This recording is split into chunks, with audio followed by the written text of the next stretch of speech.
জীবনে হয়তো সবার চাকরি করার মতো পরিস্থিতি থাকে না, বা হয়তো চাকরি করব এই মেন্টালিটিটা অনেকের আসে না।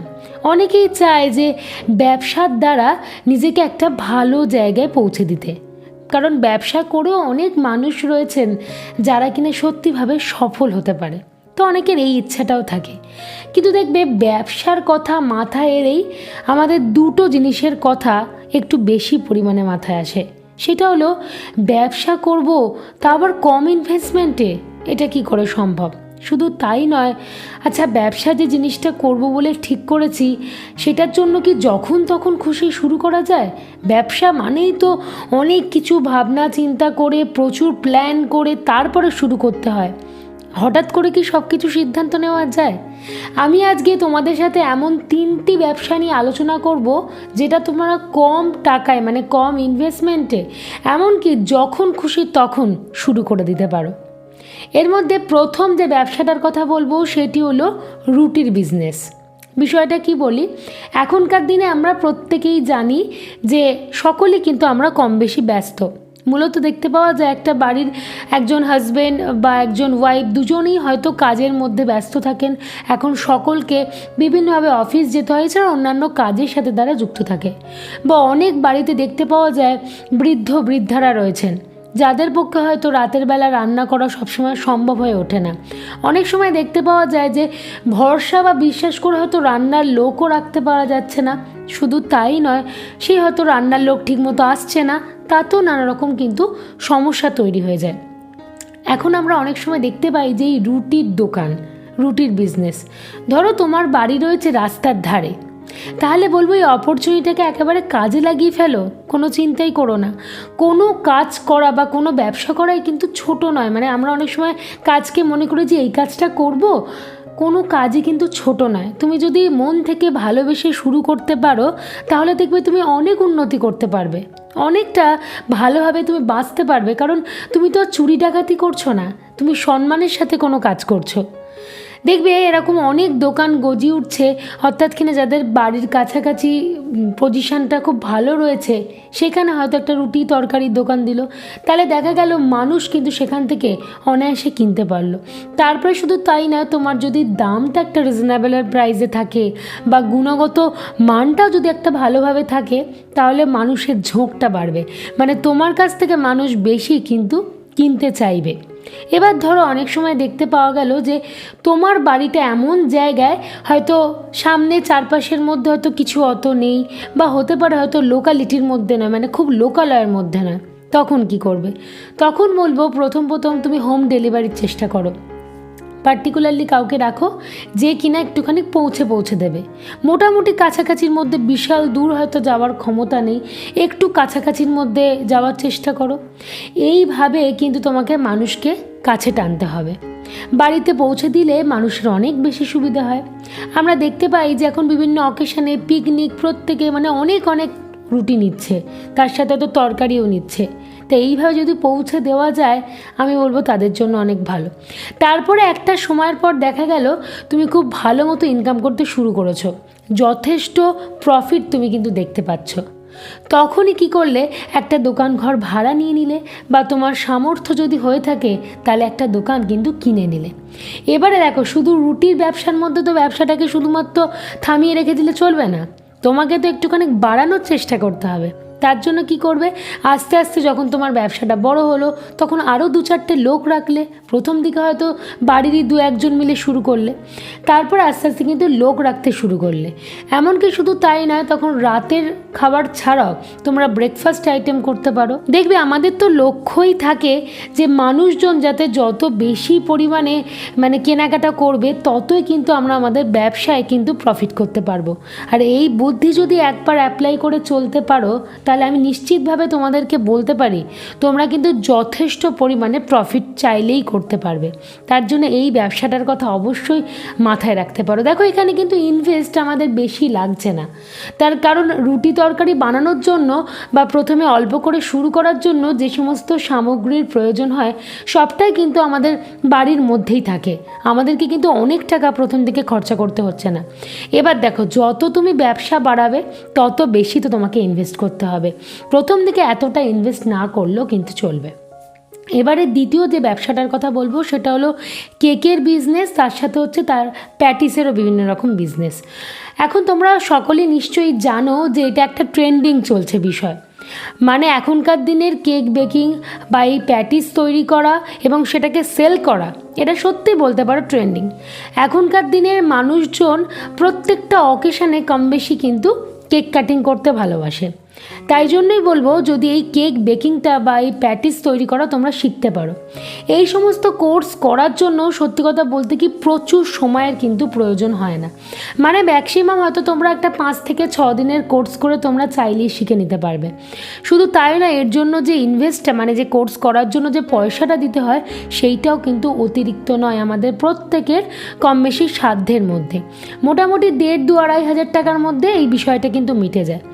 এবারে এই সমস্ত বানানোর জন্য যে জিনিসপত্রগুলোকে আমাদেরকে কিনতে হবে, সেই জিনিসপত্র কিন্তু খুব বিশাল অ্যামাউন্টের টাকা খরচা হবে না। তোমাদেরকে একটা কথা বলি, কেক বানানো কিন্তু আমাদের গ্যাস ওভেনেও করা যায়। সবসময় এর জন্য যে ওটিজি বা মাইক্রোওভেনের প্রয়োজন হয় তা কিন্তু নয়। তাই কারণের জন্যই আমরা চাইলেই এই জিনিসগুলো করতে পারি। আর মাইক্রোওভেনের থেকে ওটিজির দাম কিন্তু তুলনামূলকভাবে অনেক কম।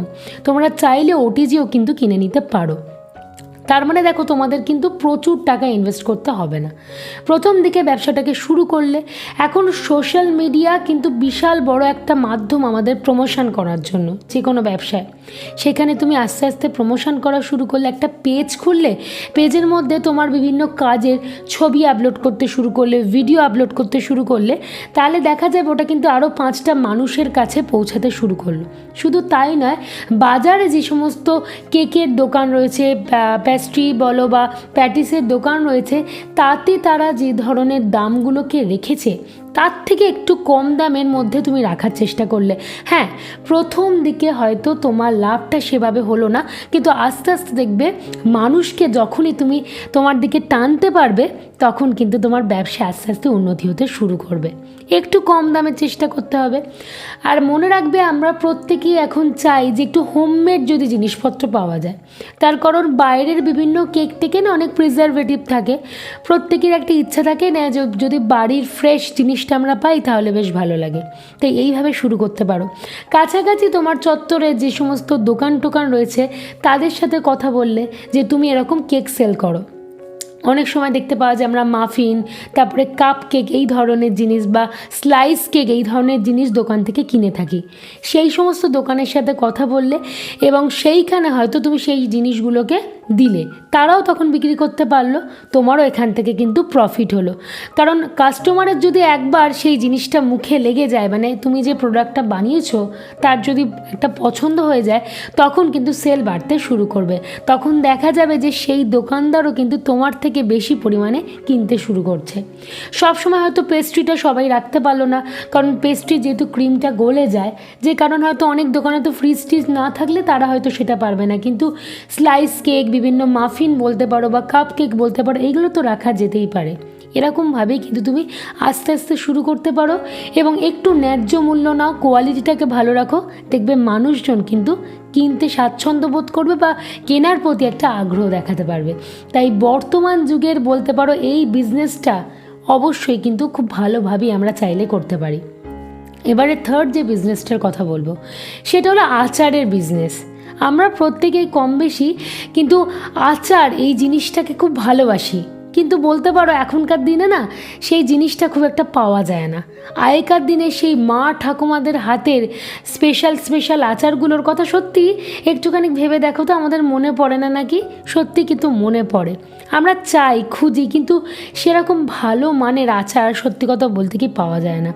এই আচারের বিজনেসটা কিন্তু ভীষণ ভালো। তোমরা কিন্তু এটাকে চাইলে জিনিসটাকে তৈরি করে রাখতে পারবে। এরকম নয় যে 2 দিন পর কি কয়েক মাস পর জিনিসটা পচে বা নষ্ট হয়ে যাবে। তোমাকে একটু ভালোভাবে স্টোর করলে অনায়াসে রাখা সম্ভব। তাই মানুষজন না এই সমস্ত জিনিসের মানে ইউনিক জিনিসটাকে খুব বেশি পরিমাণে খোঁজে বলতে পারো। যেইগুলো সবসময় পাওয়া যাচ্ছে সেইগুলো খোঁজার থেকে দেখবে একটু নতুনত্ব, একটু ইউনিক জিনিস খুঁজতে মানুষ বেশি চায়। যদি এরকম বিভিন্ন ধরনের আচার বেশ বয়ামের মধ্যে তৈরি করে করে ছোট ছোট প্যাক করলে, সেটা 50 হতে পারে, সেটা 100 হতে পারে, সেটা 200 হতে পারে, বিভিন্নভাবে প্যাক রেডি করে বিভিন্ন দোকানে দোকানে সাপ্লাই করলে, শুধু তাই নয় অনলাইনে মানে সোশ্যাল মিডিয়ার মাধ্যমেও নিজে লাইভ করলে এবং 5 জনকে টানলে দেখবে তোমার কোনো দিন অভাব হবে না। তোমাদেরকে আমি এইটুকু বলতে পারি। কারণ আমরা এখন এই সমস্ত জিনিসগুলো চাইলেও না দোকান থেকে কিনে খেতে পারি না, বা সেই বাড়ির স্বাদটা হয় না। তার মধ্যে এমন অনেক জিনিসপত্র মেশানো থাকে যে সত্যি কথা বলছি সেই জিনিসটা খেয়ে যেন তৃপ্তি পাওয়া যায় না। তাই কারণেই যদি বাড়িতে এরমভাবে বানিয়ে বিভিন্ন স্বাদের আচার তাহলে কিন্তু বিক্রি করতে পারো, দেখবে মানুষজন অনেক বেশি এইটার প্রতি আকৃষ্ট হবে। দেখবে একজন কেনার পর সে আরেকজনকে বলছে যে ওর থেকে একবার আচারটা নিয়ে দেখতে পারো, ওর টেস্টটা কিন্তু ভীষণ ভালো। এইভাবেই তো মুখে মুখে প্রচার হবে। শুধু তাই না, তুমি যদি সোশ্যাল মিডিয়ার মাধ্যমে প্রচার করো বা মানুষজনের কাছাকাছি পাঠানোর চেষ্টা করো, ডেলিভারি দাও, তাহলেও কিন্তু মানুষজনের কাছে সেটা পৌঁছে যাবে। অনেক মহিলারা, পুরুষরা কিন্তু এইভাবে বিজনেস করছে। আস্তে আস্তে তারা অনেক লোক বাড়াচ্ছে, একটা কারখানা তৈরি করে ফেলছে। এইভাবেই প্রথম দিকে কিন্তু বাড়ি থেকেই ছোট করে সবাই সবটা শুরু করে, তারপরে যত তার একটা প্রফিট হতে শুরু করে তখন সে সবসময় সেই জিনিসটাকে বাড়ানোর চেষ্টা করে। একটু চোখ কান খোলা রাখলে আমরা কিন্তু দেখতে পাবো অনেক মানুষ এইভাবে স্বনির্ভর হচ্ছে। তাই বলবো, আর চুপ করে বসে থেকে কি হবে বলো? যারা এরকম ভাবছো যে কম পয়সার মধ্যে বা যখন খুশি তখন আমরা বিজনেসের একটা আইডিয়া চাইছি, পাচ্ছি না করতে, বুঝতে পারছি না কি করা উচিত, তাদের জন্য বলবো এই ভিডিওটা একবার ভাবনা চিন্তা করে কিন্তু অবশ্যই দেখতে পারো।